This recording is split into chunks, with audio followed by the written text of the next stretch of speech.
All right. Y'all, how many of y'all know what the Bible stands for? Basic instructions before leaving Earth. So, who would love a guideline so you don't slip and fall? Me. I ain't gonna lie, dude.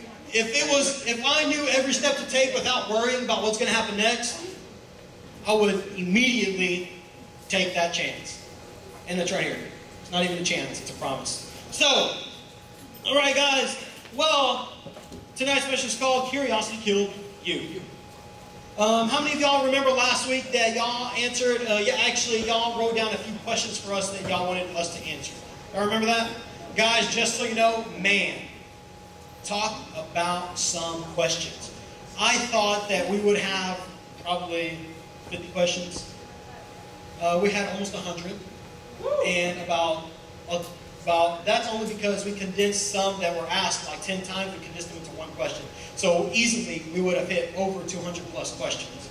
Praise the Lord. That means that y'all need to know, and next week we will have a panel of very godly people up here, and we're going to answer all of y'all's questions. Yeah. Whatever it is, it doesn't matter. It's because there are many about homosexuality, there are many about drinking, drugs, sex, every detail you could think of, and man, I'm so excited to answer them. So next week, guys, if you have a friend that just wants to know, we have answers. Bring a friend next week because I'm telling you, we're going to have some deep, I need you, Sean, deep questions. All right. So the message is called Curiosity Killed the Cat. How many of y'all love stories? Woo! Man, I love stories. Man, I love stories. But what if I told you a story that was absolutely true? What if I told you a story that there was absolutely real and it actually happened? That's even better, right? It's better to watch a documentary than a movie because movies are made up, but documentaries are actually real. So check it out. There was this man in the Bible, and I want everybody to turn to Judges. It's on page 308.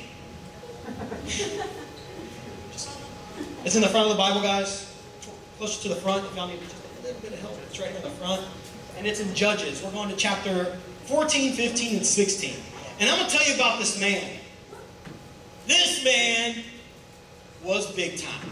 This man was incredibly strong, incredibly handsome, and his name was Pastor Carlos. Don't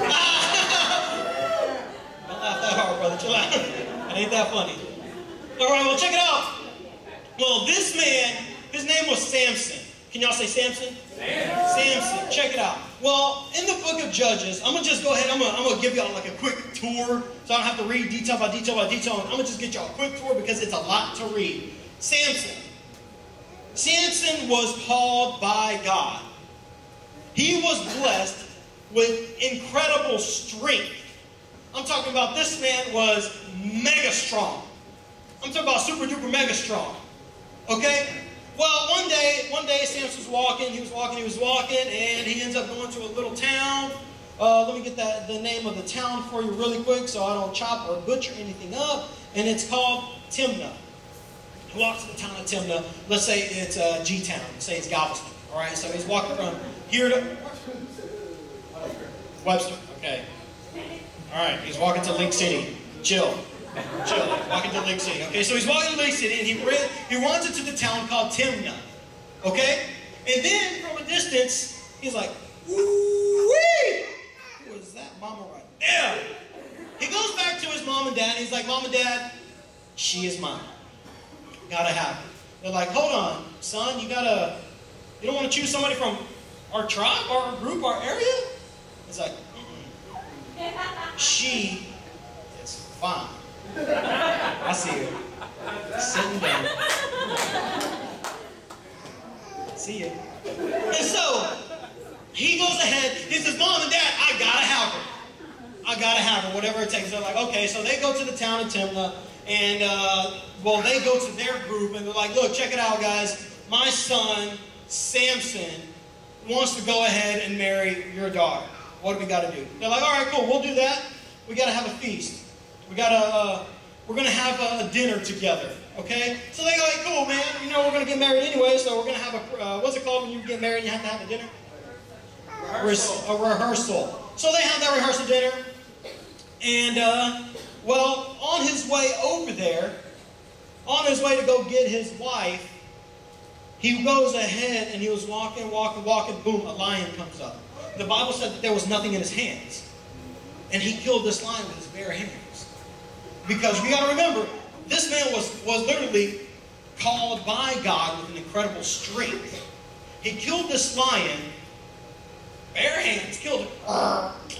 Yeah. He keeps walking, finds his wife, takes his wife, they walk back, and when he looks at the corpse of the lion, it's full of bees. He's like, man, that ain't even flies, that's bees. He brushed those bees off, and it was honey. He picked it up and he tasted it. I know, what a nasty dude. But he tasted it. And it was really sick, so he picked it up, and then he walks home, and he gave it to his parents. And they tasted it. But he didn't tell them that it was from the lion that he killed. He didn't tell them that. And they tasted it like, wow, that's really delicious honey. So they went ahead and they had their rehearsal dinner. And he told their tribe, his future wife's tribe, he says, if y'all solve this riddle, I'll go ahead and I'll get you the finest garments and I'll give them to you. But if you don't find out, that means y'all got to find the finest garments and give it to me. Genius. I think that the brother was a genius. So he gave him the riddle. And then they were slightly offended by that. And they said, no, whoa. Let me talk to you, huh? They pulled the girl to a side and they said, hey, look, you know what the answer is. You need to tell us. You tell us the answer. And if you don't tell us, we'll just burn your house down with you and your family in it. We'll kill them. And, well, of course, she felt bad. And she was like, you know what? I'm going to find out. So they were in bed. She starts crying. She's like, baby, do you love me? Yeah, baby, I love you. Baby, do you really love me? Yeah, baby, I love you. What's going on? She goes, I need to know what's the answer to the riddle. I can tell you the answer to that riddle. Your mom and your daddy don't even know. My mom and daddy don't know. Why would I tell you? She goes,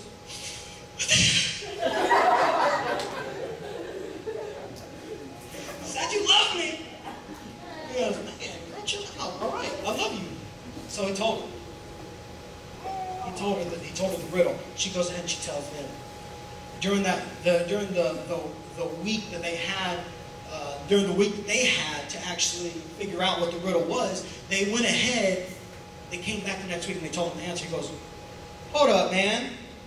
You wouldn't have found out. He goes, all right, so this is what I'm going to do. I'm going to go ahead. I'm going to get you them garments. So he goes to their tribe, kills 30 men, takes all their stuff. He goes, huh, here you go. Straight up. This man was a beast and a half. This brother was not scared. But he was so upset. His family was so upset, they gave his wife to his best friend. Talk about shady. Talk about another Maury episode. That is, I'm telling you, that is Maury. My bad. My bad. You say Walda too? So Walda? Wrong? Maury. All right, well, check it out. So he goes ahead, he leaves, and he's like, you know what, whatever. Well, a few days go by. We're in chapter 16. All right, everybody turn to Judges chapter 16. It says, then Samson went to Gaza and saw there a harlot and went to her. How many of y'all know what a harlot is? No, watch your mouth. It's a prostitute. Guys, a harlot is a prostitute. So, guys, let me tell you something. Samson was a man of God. Am I right? He was a man of God. He was chosen by God. But he had a little issue. He liked the ladies. He liked the ladies a lot. I'm talking about a lot. A lot. He liked the ladies. So check it out. So while he goes to this prostitute in Gaza, which, just so you know, when you're in different tribes and different cities, people don't like people from the outside to come in. Know what I mean? They don't like that something different comes into their town. So a group of their little warriors come out and they're like, yeah, I know who you're sleeping with. That's my prostitute. So they wait and they say, you know what? We're going to wait outside the city walls. And when the sun comes up, when he leaves that let's say, the hotel or whatever he was at. When he leaves the hotel, they said they're going to kill him. I'm going to kill him, dude, so I'm going to wait on him. So they waited on him. Well, they didn't know the brother came out at midnight. So they didn't expect for him to come out so early, but when he came out of the hotel, he went ahead and tore up the walls to Gaza with his bare hands. He tore up the walls, and they said they post and everything with it.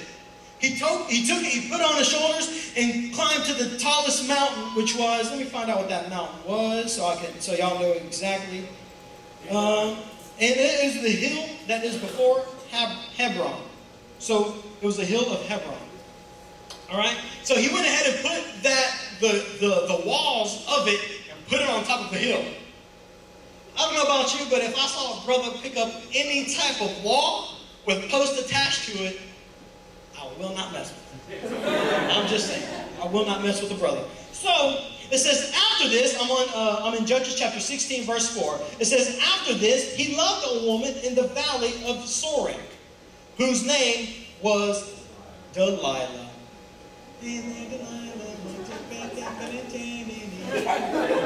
Another song? I hate that song.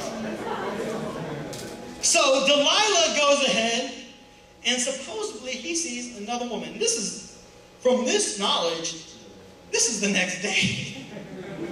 That brother is looking for another woman, and not only that, he said, the word says, after this, he loved a woman in the valley of Sorek, whose name was Delilah. Well, it says, and the lords of the Philistines came to her and said to her, entice him, and see in what his great strength lies. So these people don't even know where his strength is coming from. Kenny, come up here, please. Come up here, Kenny. So, Kenny, stand up on here. All right, Kenny. Because you know, back then, the people, I don't know if they were really tall or really short, I don't know, so we'll choose an average height young man. Does this brother look mega swole? Would you be in shock if you saw my friend right here tear up a wall with his bare hands? So y'all see what the Philistines see. All right, pay attention. Y'all see exactly what the Philistines see. A skinny young guy and not this guy. So, is that what am I doing on? What am I doing on? Gosh, yeah, that's me. All right, Kenny, thank you, brother. So remember, so it wasn't this guy. Remember that. It wasn't Carlos. I'm not gonna lie, guys. I love this hair. I love that hair. Mike, don't say it wherever you're at. Don't say it. So it wasn't this guy. Okay? It was not a man that looks like this. It was a man that looks normal. So he was called by God that was an ordinary man. That is absolutely mind-blowing, because even the people were questioning, like, where is this man getting his strength from? Came from one man, and one man alone. That's God. His mighty, powerful strength came from God. Absolutely mind-blowing, because it was ordinary, not Arnold. That's out of the ordinary. And so I was thinking about it, and I kept reading. What did Delilah do? It says that the Philistines came to Delilah, and they offered her, and these were kingsmen. The kingsmen came to Delilah, and they said, you find out where his incredible strength lies? Tell us, and we will pay you 1,100 pieces of silver each. Guys, I don't know about you, but if y'all have ever had 1,100 pieces of silver just lying around in your crib, right now it's worth a ton of money. I'm talking about a whole lot of money. So you can only imagine how much it was really worth back then. Absolutely an incredible amount of moolah. So they said, you entice him. Entice. How many of y'all know what the word entice means? Let's look up the translation of Webster. I can go to Google. Let's go to Webster. That's okay. I got you, Sean. Webster Dictionary says to entice is to lead you to be excited, to be say what? Exactly. Attract or attempt, aka you'll start to desire it. Okay, slow down there, buddy. And it's true. And I try to find the best translation, and aka allure. Yeah, boy. And it's crazy because the sad part is that Delilah said the same thing his first wife did. Baby, do you love me? How much you love me, baby? Oh, brother, I love you. Man, I love you. Man, I love you. She goes, tell me where the strength comes from. How do you get your strength? He goes, well, baby, let me tell you. If you get 3 brand new ropes that are like brand new ropes, you tie it around me 3 times, and my strength disappears. She goes, all right. As soon as he fell asleep, put the ropes on him, tied him up, and she says, Samson! Samson, wake up, man! The Philistines are here to get you. They're here to get you. So he wakes up, tore them things off. He goes, where they at, man? Whoops up on them people. He goes, don't worry, baby. I got it. I got it.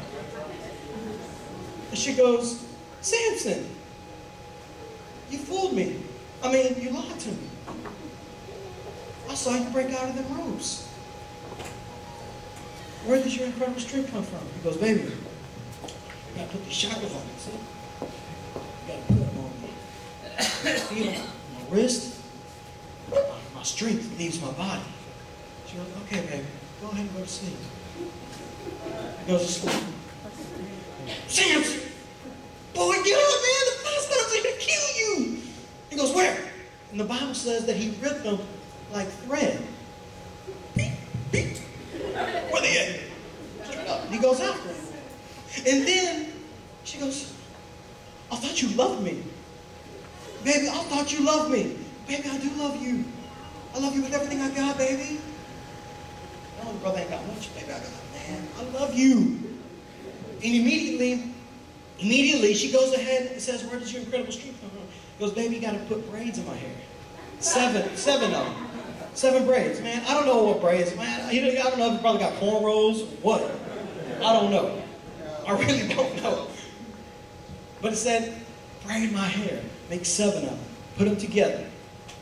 Then my strength disappears. I'm telling you the truth now, baby. For real. For real, for real. For real, for real, for real, for real. And she goes, all right. So she puts his braids. She put the braids in. She goes, again, wake up. He goes, nah, baby, what's up? Super swole again. Boom, kills people. Goes back to sleep. He lays back down. She goes, oh, what happened? You lied to me again. He goes, all right, baby. Shake my head. You shake my head. That's what you got to do. Cut my hair off. And so when she enticed him to lay down on her lap and go to sleep. I mean, this brother really loved the woman. He really did.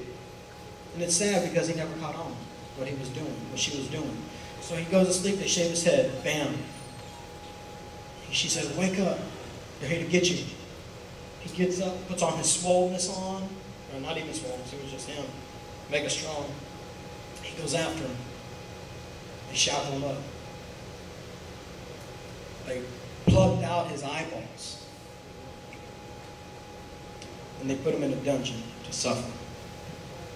And so what I was thinking about when I was reading this, I felt bad for him, man, because the first thing he said that he loved Delilah.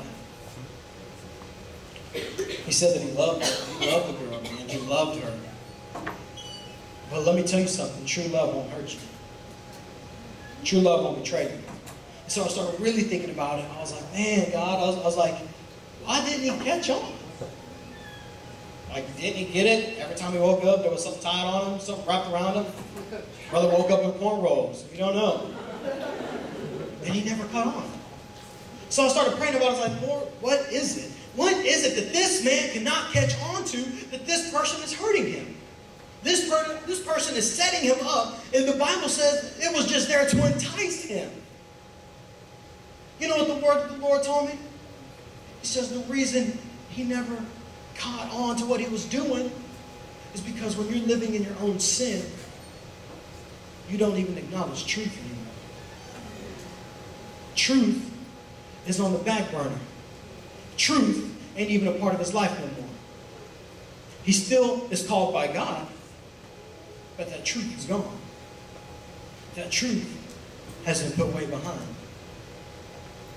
I was like, man, Lord, I was like, now how can I minister that word to these young people? He said this. When you're enticed, who are you enticed by? The people you surround yourself with. The people that you surround yourself with are the ones that will entice you. The people that you decide to talk on the phone, the people that you decide to have a one-on-one conversation, it's like, no, I trust this person because I love this person. I love this person. I'll do whatever it takes for them to understand that they're loved and I love them. They love me, and that's how it works. So I was thinking about that. I was like, man, what are these young people enticed with? And it's everything that you pay attention to instead of paying attention to God. How many of y'all know that y'all are called by God? Raise your hand. How many of y'all know that every single one of y'all has a specific gift that only you can do? That's everybody. Sean, I can't reach the people that you're going to reach.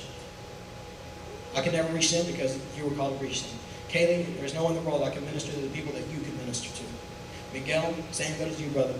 You can minister to people that I can't minister to. And that's everybody in here. Called. The thing is, when it comes to enticing, what are they enticing you with? Smoking, drinking, having sex, watching pornography, masturbation, love, watching movies that are completely against God. All this, all it is another Delilah. Let me make an example. Let's say I have this door. Where's Tegan and Big Mike? Where's my boys Tegan and Big Mike? Come here. Let's say I have this big door right here, okay? I have a big door right here. Can y'all imagine that for a second? A big door. Big door. Don't get in my door, brother. Don't get in my door. It's a stainless steel door. Stainless steel, strongest door that you can get, okay? Let's say I go ahead and I close that door. Oh, bink. Locked it. Completely locked. How would y'all get into a stainless steel locked door? With y'all's own physical strength. I'm going to use your body. Okay, now check it out. Darn near impossible. If a door is locked, if a door is closed, they cannot get in. Check it out. So, y'all can't get in. But what if I unlock the doors and I just open it just a little crack? I'm talking about an inch. Just an inch. And let's say, have you ever ran away from somebody playing freeze tag and you put your foot behind the door and they boom into the door and your foot gets stuck underneath it? So, no. It's a big old heavy door, but I'll have it about an inch. Just an inch. I stand behind it. Y'all think I'll be able to get in? A lot easier, right? A lot easier. Especially two big boys compared to super small me. You know? So, if I'm holding this door, but it's an inch open, that's all it takes. All it takes is a little open door for something to get in. completely entice you.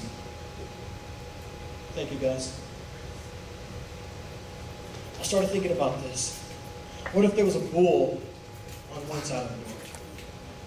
There was a donkey on this side. And that door was open just an inch. If that 2,000-pound bull rushed in and hit that thing full force, what do you think would happen to that donkey? It'd be long gone. It'd be like the donkey from Shrek. Gone. Not even there anymore. So check it out. That bull will come in and run over whatever is in its way if you leave that door open. But let me tell you a little history about the bull and the donkey. Is there any farmers in here? Any real farmers? Any farmers that know about animals? All right? To tame a 2,000-pound bull. To tame a 2,000-pound bull is not easy. It's extremely difficult. Especially a stubborn one. It's not easy. You know what farmers do to tame a 2,000-pound bull? They put chains around that bull's neck and chain it to a donkey. Yep. And that bull will start yanking on that donkey. Wherever he wants to drink, that donkey will follow. Whenever he wants to eat, yank that donkey. But sooner or later, y'all got to know about this. A donkey's very territorial. A donkey's self-defense system is a rear kick. It will knock the snot out of you. I'm not kidding. That thing will... It will take your lights out. And so, after a couple of, not even a couple of days, within a few hours, that donkey will get very aggravated by it and it'll start wailing on that bull. Listen to me. It'll wail on that bull. And before you know it, wherever that donkey goes, that bull is quick to follow. No hesitation. This is 100% true for those who know anything about farming with animals. 100% true. A little few 100-pound donkey will pull and it will tame a 2,000-pound bull. As soon as that bull starts acting up, all you got to do is bring out the chains and shake them. Immediately that bull will submit. Say, whatever you do, don't pull me with that bull. Don't pull me with that donkey no more. Guys, the message tonight, what I want to minister to tonight, is that it doesn't matter how big you are or how small you are. It all depends on if you are willing to open just a crack to the enemy. Are you willing just to open that little inch of a door to Satan? Because as soon as you open that door, he's going to charge. He's going to charge full force. And trust me, he's going to hit that door so hard, you have no choice but to submit and fly back. Tonight, guys, I want to make it a point to understand that y'all are the ones that have authority to leave a door open or a door closed. Guys, through everything that y'all have been through in life, every detail that y'all have struggled with, every detail that y'all fought against, it all comes because there was an open door. And Satan took it. He took that door and he swung that bad boy wide open. He says, you opened it for me, right? Well, I'm going to take it.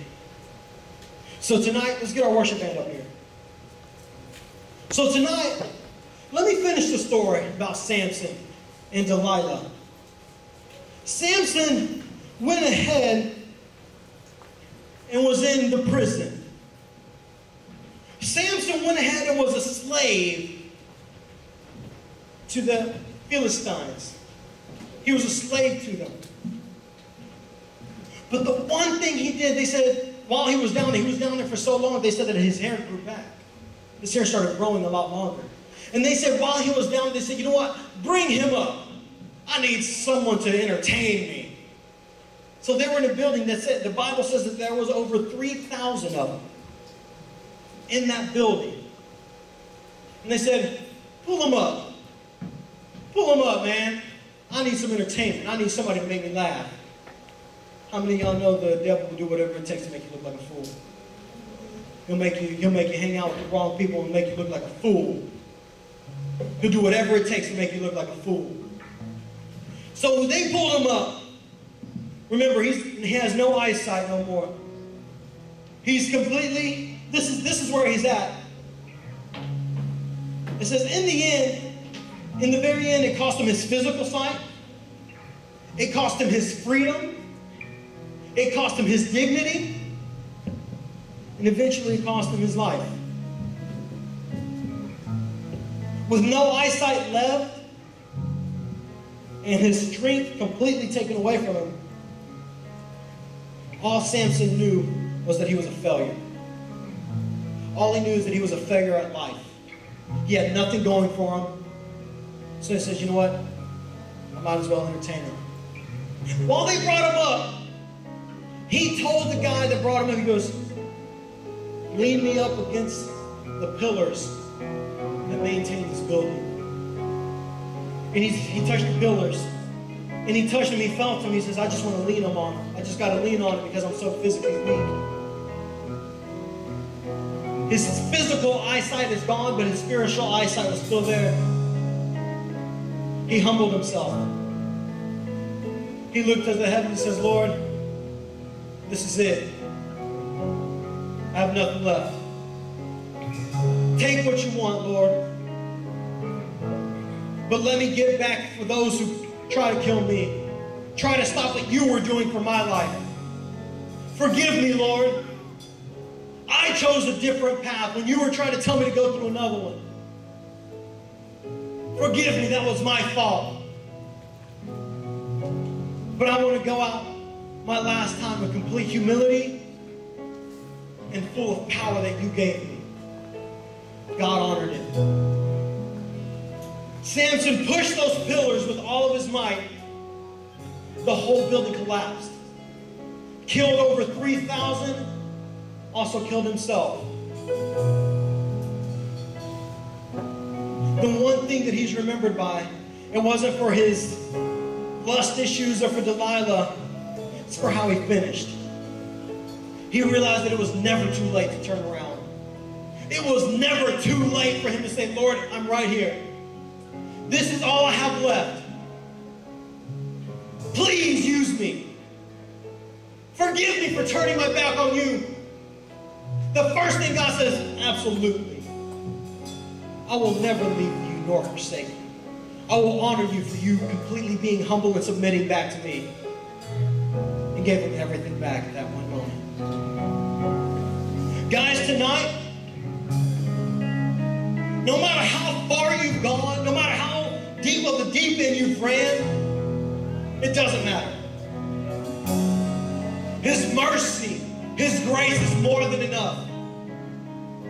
And all He wants you to do is humble yourself and receive exactly what He has promised for you.